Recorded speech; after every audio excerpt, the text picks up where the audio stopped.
ఇప్పుడు చూద్దాం. ఏపీలోనూ ఇటు యూపీ ట్రీట్మెంట్ ఉండాలి అంటూ కూడా పవన్ చేసిన కొన్ని కమెంట్స్ ఇప్పుడు హాట్ టాపిక్ గా మారింది. రౌడీయిజం అన్నవాడి కాలుకు కాలు కీలుకు కీలు ఎరగదేసి కింద కూర్చోబెట్టాలని ఆయన కమెంట్ చేశారు. అసలు ప్రభుత్వం తలుచుకుంటే మావోయిస్టులే కకలా వికలం అయిపోయారు అంటూ కూడా ఆయన కమెంట్ చేశారు. రౌడీలు ఒక లెక్కన అంటూ ఆయన హితవు పలికిన అంశం మనం చూస్తున్నాం. ఇప్పుడు డిప్యూటీ సీఎం పవన్ కళ్యాణ్ చేసిన ఈ వ్యాఖ్యలు ఎలా తీసుకోవాలి అనేది ఏపీలో హాట్ టాపిక్ గా మారింది. అంటే యూపీ లాంటి పాలన ఏపీలో కూడా అవసరం ఉంది అంటూ ఆయన చెప్పుకొచ్చారా? మరి పోలీసులు అసలు ఏం చేస్తున్నారు, వాళ్ళ వెనక రౌడీలు ఉన్నారని అధికారులు చెబుతున్నారా అనేది కూడా ఇప్పుడు పెద్ద క్వశ్చన్ గా మారింది. అసలు పవన్ కళ్యాణ్ ఏం మాట్లాడారు అనేది ఇప్పుడు ఒకసారి విందాం.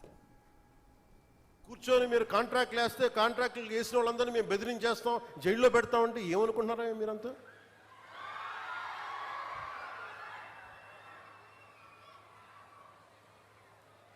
మేమేం మాటలా గుర్తుపెట్టుకోండి. అలా బెదిరించే సమూహం ఎవరైనా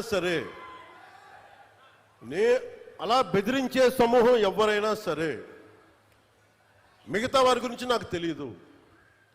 పవన్ కళ్యాణ్కి అధికారం ఉన్నా అధికారం లేకపోయినా పవన్ కళ్యాణ్ ఎప్పుడు పవన్ కళ్యాణ్ లాగే ఉంటాడు. భయపడ్డాం. చాలా ఇంట్లోంచి బయటకు వచ్చేటప్పుడు తిరిగి వెళ్తాం లేదు అని డిసైడ్ అయ్యే వస్తాం. అందువల్ల మీ ఆకు రౌడీలు కానీ అలాగే చెప్తున్నారు. ఏదైనా మాట్లాడితే అధికారులు కూడా భయపడుతున్నారు. ఎందుకు భయపడుతున్నారంటే చెవుల్లో చెప్తారు, అదే సార్ వాళ్ళ వెనక చాలా మంది రౌడీలు ఉంటారండి, కిరాయి హంతకులు ఉంటారంటే, మీకు కరెక్ట్గా యోగి ఆదిత్యనాథ్ లాంటి ట్రీట్మెంట్ కనుక ఒక్కొక్కడికి ఇస్తే ఒక్కొక్కడికి రౌడీజం అంటే కాలు కాలు కీలు కీలు తీసి మడత పెట్టి కింద కూర్చోపెడితే అప్పుడు కరెక్ట్గా చెప్తా, కరుడు గట్టిపోయిన జీవితకాలం ఒకే మన వాళ్ళతో ఏకీభవించవచ్చు, ఏకీభవించకపోవచ్చు. నక్సలైట్స్ తోటి, వామపక్ష తీవ్రవాదులతో మనం ఏకీభవించవచ్చు, ఏకీభవించకపోవచ్చు. అలాంటి బలమైన ఆర్గనైజేషన్నే కకావికలం అయిపోయిన పరిస్థితుల్లో ఉంటే ప్రభుత్వం తలుచుకుంటే అలాంటిది విన్నారు కదా. ఇవి పవన్ కళ్యాణ్ చేసిన కమెంట్స్.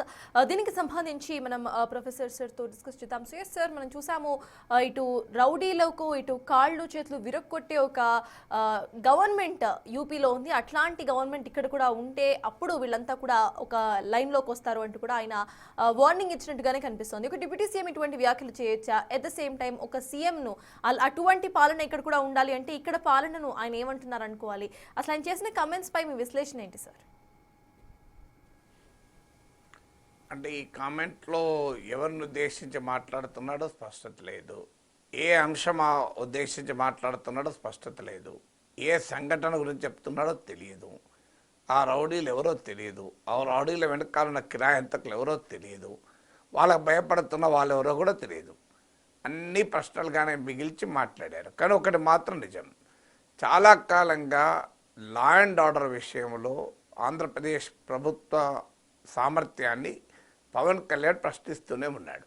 మీకు గుర్తూనే ఉంటుంది, హోంమంత్రిని ఉద్దేశించి బహిరంగ సభలో చెప్పారు, మీరు సరిగా చేయడం లేదు, నేను ఇలా అయితే నేనే హోంమంత్రితో తీసుకోవాల్సి వస్తుంది, నేను ఇప్పుడు పంచాయతీరాజ్ అటవీ పర్యావరణ శాఖ మంత్రిని, నేను హోంమంత్రి పదవి తీసుకుంటే ఇలా ఉండదు, నేను హోంమంత్రి శాఖ తీసుకుంటాను అని బహిరంగంగా హోంమంత్రిని ఆక్షేపించారు. ఆ తర్వాత ఒక డిఎస్పీ పైన సీరియస్గా కంప్లైంట్ చేస్తూ డీజీపీకి ఎస్పీకి చెప్పారు. దానిపైన రఘురామ కృష్ణరాజు లేదులే ఆ డిఎస్పీ చాలా మంచోడని సర్టిఫికేట్ కూడా ఇచ్చాడు. ఇటీవల చంద్రబాబు నాయుడు లా అండ్ ఆర్డర్ విషయంలో నేను పవన్ కళ్యాణ్ కఠినంగా ఉంటాం అంటూ పవన్ కళ్యాణ్ కలుపుకొని చెప్పారు,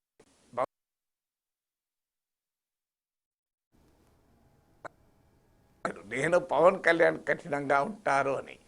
సో ఇవన్నీ దేనికి సంకేతం అంటే, మరి పవన్ కళ్యాణ్ ఎవరిని ఉద్దేశించి మాట్లాడుతున్నాడు? హోంమంత్రి పని విధానం పైన పవన్ కళ్యాణ్కు తీవ్రమైన అసంతృప్తి ఏమైనా ఉందా అనే ప్రశ్న ఉత్పన్నమవుతుంది. అలాగే చంద్రబాబు నాయుడుకు ఉన్న పేరు ప్రఖ్యాతులు, మీరు ఆయనకున్న గుర్తింపు వల్ల అడ్మినిస్ట్రేషన్ బలంగా ఉంటుంది, లా అండ్ ఆర్డర్ చక్కబెడతాడు, ఒక పాలనా దక్షత కలిగిన నాయకుడిగా చంద్రబాబు నాయుడుకు పేరు.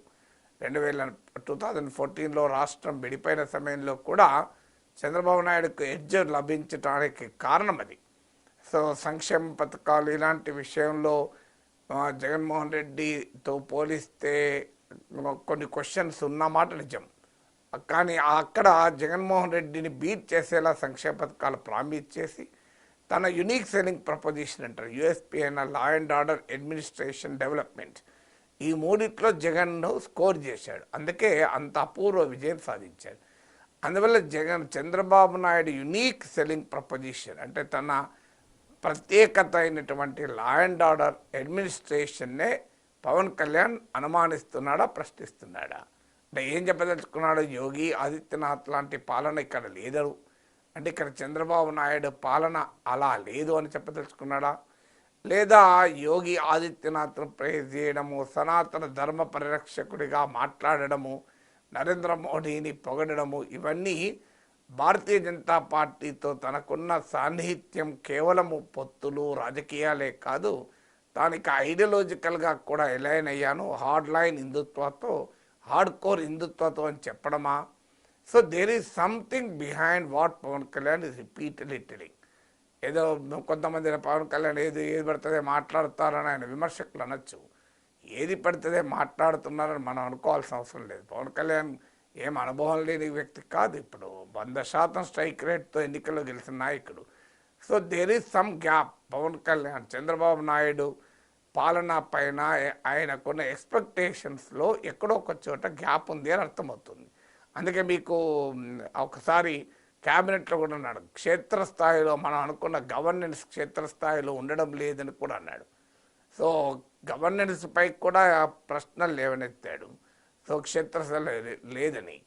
ఈలోగా అసలు ఎమ్మెల్యేలు హద్దులు దాటి ఇష్టారాజ్యంగా వ్యవహరిస్తున్నారంటూ చంద్రబాబు నాయుడు అసంతృప్తి వ్యక్తం చేసి మంత్రులకు బాధ్యత కూడా ఇచ్చాడు.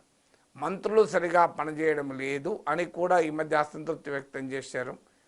కలెక్టర్లు కూడా మీరు సరిగా పనిచేయడం లేదు అంటున్నారు. ఇవన్నీ కలిపితే ఏంటి?